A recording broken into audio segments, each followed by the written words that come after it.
Assalamualaikum warahmatullahi wabarakatuh. Saya Nurul Izzati binti Abdul Rahim, pemegang kad matrik D20191888768. Saya mewakili ahli kumpulan saya dan saya akan memperkenalkan ahli-ahli kumpulan saya. Saya akan letakkan nama dan nombor matrik di paparan skrin ini. Kami akan memberi penerangan berkaitan dengan hukum ikhfa' syafawi. Ikhfa' bermaksud menyembunyikan atau menyamarkan, manakala syafawi bermaksud bibir mulut. Pembacaan mim sukun bertemu dengan ba berbaris dalam dua kalimah dibaca dengan sifat di antara jelas dan tidak jelas, izhar atau idgham. Maka disebut sebagai ikhfa', iaitu samar. Tidak dibaca secara jelas, juga tidak dibaca dengan tidak jelas, maka disebut sebagai ikhfa'. Huruf mim dan ba pula dibaca dari dua bibir, syafawi, maka terhasillah ikhfa' syafawi. Huruf ikhfa' syafawi. Ikhfa' syafawi mempunyai satu huruf sahaja, iaitu huruf ba. Oleh itu, tiap-tiap mim sakinah yang bertemu dengan huruf ba yang berbaris, maka ia dinamakan sebagai ikhfa' syafawi.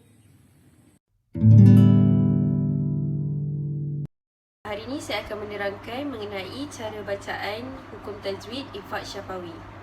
Okey, cara bacaannya adalah dengan menyebutkan huruf mim sakinah ataupun mim mati bertemu dengan huruf ba bersama dengan dengung dengan kadar 2 harakat. Okey, cara menyebut ikhfa' syafawi adalah dengan merenggangkan sedikit kedua bibir, seolah-olah kita boleh masukkan sehelai kertas yang nipis ke dalam bibir.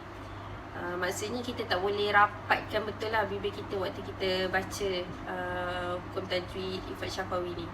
Okey, contoh ayat. Okey. Tarmihim bihijarah wa ma hum bimu'minin. Kita tak boleh baca wa ma hum bimu'minin. Satu lagi, tarmihim bihijarah, kita tak boleh baca macam tu. Tu maksudnya kita betul-betul rapatkan. Assalamualaikum warahmatullahi wabarakatuh. Jadi saya akan meneruskan kepada kedudukan ikhfa' syafawi. Okey, di mana ikhfa' syafawi pertemuan antara mim sakinah dan ba, dan perlu di antara dua bibirnya ada sedikit bukaan. Okey, untuk lebih jelas saya mengambil daripada surah Al-Mulk ayat yang ke-12. A'udzubillahi minasyaitonirrajim.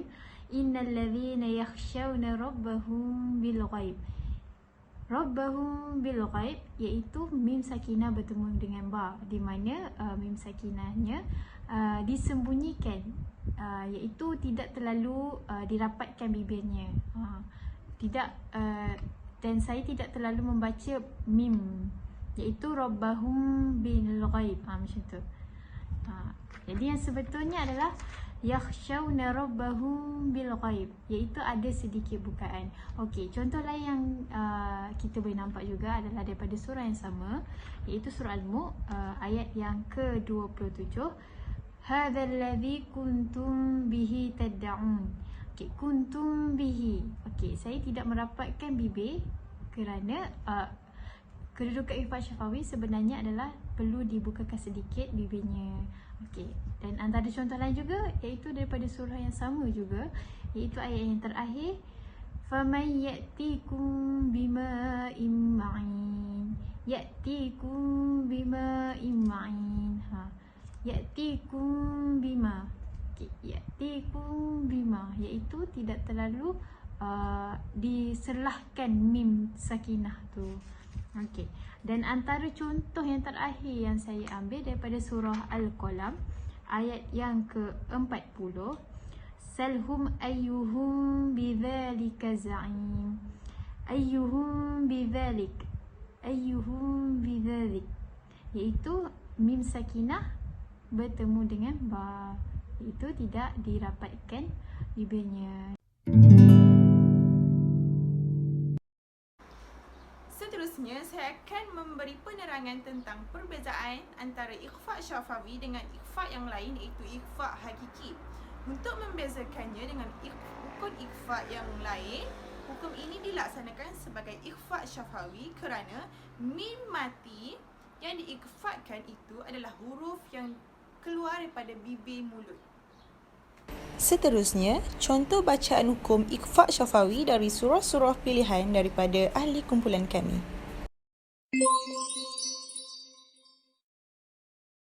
Ayat dari surah yang akan saya baca ialah surah Al-Fil ayat yang keempat.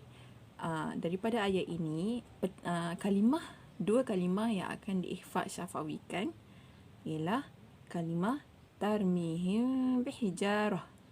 Ya, di mana mim sukun tarmihim, mim sukun yang terdapat pada kalimah tarmihim itu bertemu dengan ba berbaris pada kalimah bihijarah.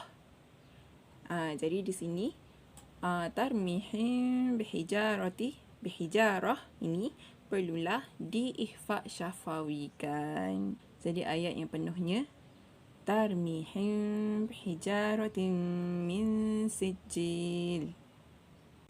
Okey, baiklah. Ayat kedua ialah ayat kelima dari surah Al-Kahfi. Okey, dua kalimah yang akan diikhfa syafawikan ialah kalimah lahum bih. Lahum bih. Di mana mim sukun yang terdapat pada kalimah lahum bertemu dengan ba berbaris bawah pada kalimah bih. Okey, jadi bacaannya lahum bih, perlulah diikhfa syafawikan. Okey, bacaan ayat yang penuh ialah A'udzubillahi minasyaitonirrajim. Ma lahum bihi min ilmin wala li abaihim. Kaburat kalimatan takhruju min afwahihim. Yaquluna illa kadhiba. Sadaqallahul azim.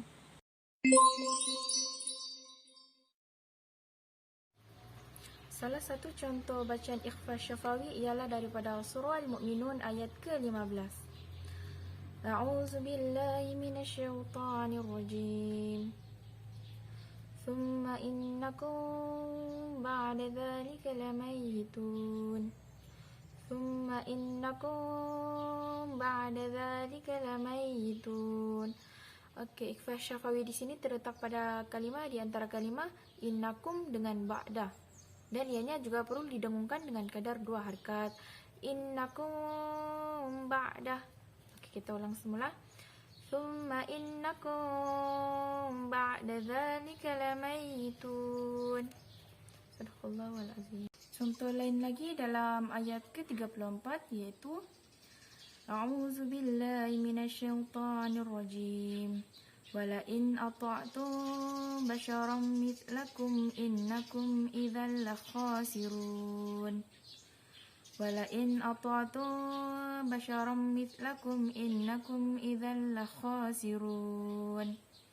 Okey, ikhfa syafawi di sini terletak di antara kalimah ata'tum basharan.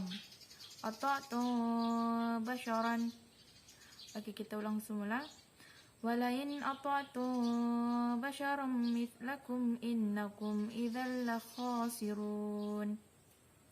Selain itu dalam ayat ke-90 daripada surah yang sama iaitu surah Al-Mu'minun. A'udzu billahi minasyaitonir rajim.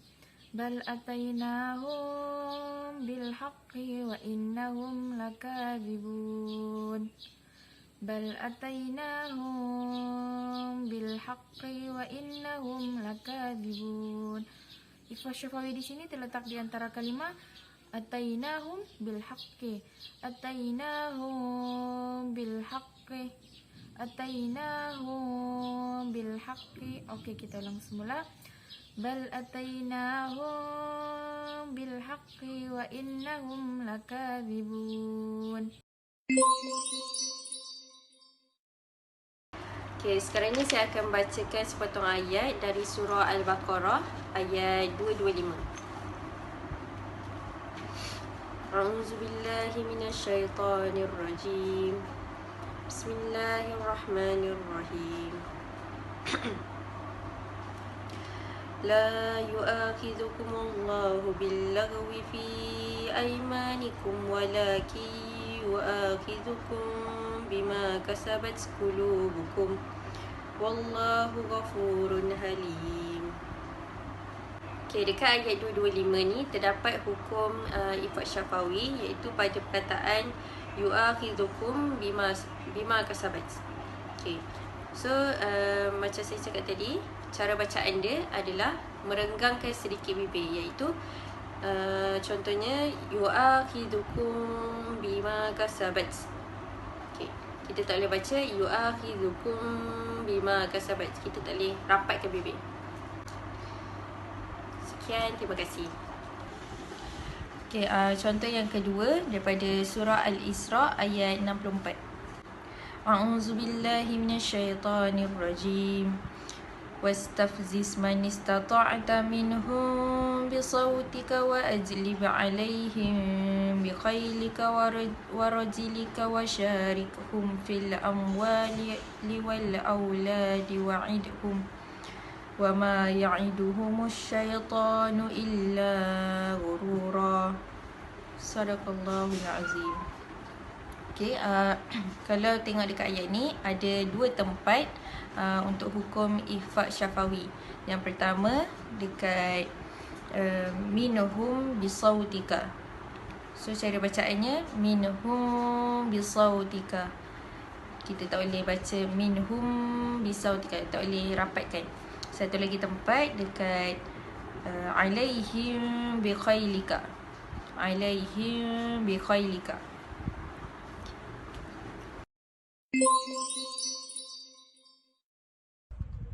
Okey, Assalamualaikum warahmatullahi wabarakatuh. Jadi saya memberikan contoh daripada surah Al-Alaq ayat yang ke-14. A'udzubillahi minasyaitonirrajim. Alam ya'lam bi anna Allah yara. Alam ya'lam bi anna Allah yara.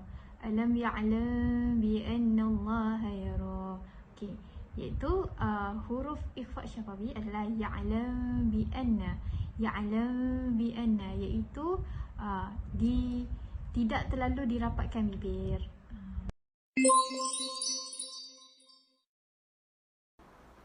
Seterusnya, saya akan memberi contoh berkaitan dengan hukum ikhfa syafawi daripada surah Al-Mumtahanat ayat yang pertama. Saya akan membaca keratan ayat yang pertama. Bismillahirrahmanirrahim. Tusirruna ilaihim bil mawaddati wa ana a'lamu bima akhfaytum wa ma a'lantum wa man yaf'alu minkum faqad dalla sawa'as sabil. Okey. Hukum ikhfa syafawi yang saya ingin nyatakan yang berada di potongan ayat tusirruna ilaihim bil mawaddah. Mim mati bertemu dengan ba. Tusirruna ilaihim bil mawaddah. Mim mati bertemu dengan ba, ikhfa syafawi, tidak boleh dibaca, rapatkan bibir. Maka ikhfa syafawi perlu direnggangkan sedikit antara dua bibir. Okey, seterusnya contoh ikhfa syafawi daripada surah As-Saff ayat yang ketiga, iaitu yang berbunyi Innallaha yuhibbul ladzina yuqatiluna fi sabilihi saffan ka'annahum bunyanun marsuf. Okey, daripada ayat ini saya akan spesifikkan, iaitu untuk menunjukkan ikhfa syafawi ka'annahum bunyanun marsuf. Mim mati bertemu dengan ba pada ayat ka'annahum bunyanun marsus, iaitu mim mati bertemu dengan ba. Seterusnya, contoh yang terakhir daripada ayat Al-Jumu'ah, daripada surah Al-Jumu'ah ayat yang ketiga, iaitu saya akan membaca ayat yang ke-8 daripada ayat Al-Jumu'ah. Saya hanya membaca potongan ayat itu. ثم تردون إلى عالم الغيب والشهادة فأنبئكم بما كنتم تعملون. Okey, di sini hukum ikhfa syafawi, fayunabbiukum bima kuntum ta'malun, iaitu tidak boleh rapatkan bibir. Okey, sekian sahaja daripada saya untuk menunjukkan contoh ayat atau keratan ayat berkaitan dengan ikhfa syafawi. Itu sahaja daripada kumpulan kami. Sekian, terima kasih.